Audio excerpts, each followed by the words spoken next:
Bonjour, Oui, bonjour. vous pouvez vous présenter? Alors voilà, moi je m'appelle Zora. Il y a beaucoup qui me connaissent avec le nom commercial, c'est Yal Mondial. Je suis spécialiste dans les robes kabyles, tout ce qui est bijoux, accessoires. Quel tissu ou matière privilégiez-vous pour une robe traditionnelle authentique et pourquoi? Alors, aujourd'hui, si on regarde le marché, on a beaucoup de tissus.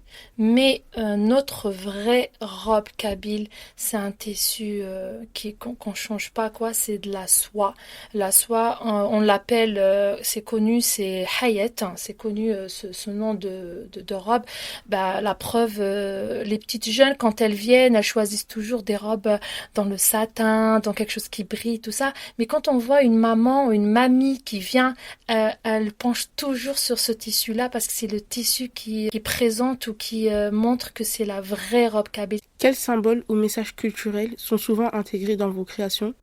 Comme on appelle nous, c'est l'homme libre. Et comme nous, on est des Berbères, on est des Kabyles, on est une communauté libre, hein, et ben c'est ça qui nous différencie par rapport aux d'autres communautés. Vous voyez les robes kabyles comme ça, il y a des brillantes, il y a des mates, il y a toutes les couleurs.